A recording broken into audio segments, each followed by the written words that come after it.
Well, you are from Adamawa, one of the states that has been affected by this farmer-herdsman clashes. What do you think your constituents will be looking for you to say as regards this matter on the floor of the National Assembly? Yes, I think my key worry is that it's the fact that the herdsmen have been attacking people. Some they call it reprisal, some will seem as if it's invasion. But even the herdsmen themselves are also being attacked. So my problem is that this word reprisal, I think if there is a way we could sit down and solve issues, because if a herdsman attacked a group, some group will retaliate. And if they attack a Fulani man, a herdsman, he will come back and he will even choose another soft target that they may not have even offended them. They will go and then attack those villages. So if we are worried about this, we don't take care of this reprisal thing, I think we will continue to wake up every day and begin to see people dying on a daily basis. In Adamawa State, it has been too bad, but I think the efforts of traditional rulers in that part of the world, they've been able to make consultations with the relevant stakeholders, the indigenous people, the Fulani herdsmen and their leaders, and to see that this is averted. And some of the lawmakers at that level and the government of Adamawa State also did its own part very well. I think for now it has really come down, but I think we must not continue to sensationalize the matter because it brings back fresh memories. People get angry when they remember their loved ones are dead, and they remember who does that. You know, it's something that is very terrible. I think if we can take care of the education and enlightenment so that people do not take reprisal attacks, we are likely to see that this thing will cease. It's something that people are always afraid of. I mean, when they talk about sensationalizing a matter.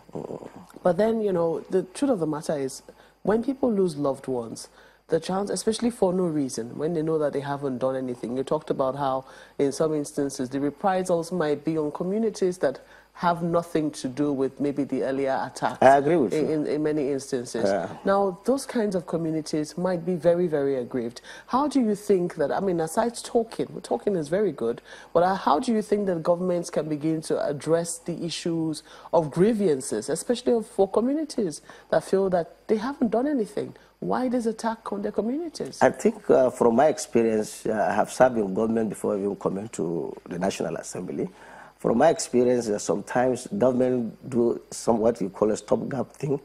If they have a program, if they achieve something small, they abandon it, and then they feel we have done much, and then other things, not realizing that these things will come back. I think my position is that government should focus on this for the rest of our lives.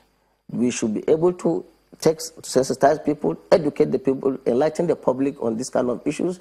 But I know this kind of thing that, okay, the Boko Haram thing is over, so you can switch to another thing. I can tell you now, attention is paid to the herdsmen conflict and farmers' conflict more than Boko Haram. But Boko Haram is also still doing something. So while we are focusing on herdsmen and farmers' conflict, we should not forget about Boko Haram too. So if we succeed also, or are about to succeed in the herdsmen and farmers' conflict, we should not relax. Because the problem with government thing is that, look, once they have any achievement, you see it in papers, or we have degraded these people, have done this, we've done that, and everybody go to sleep, and before you realize, it comes back again.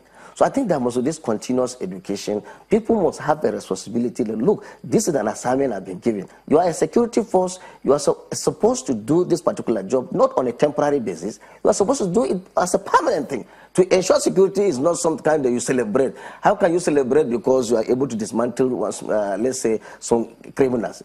That is your job. We're not supposed to even announce it.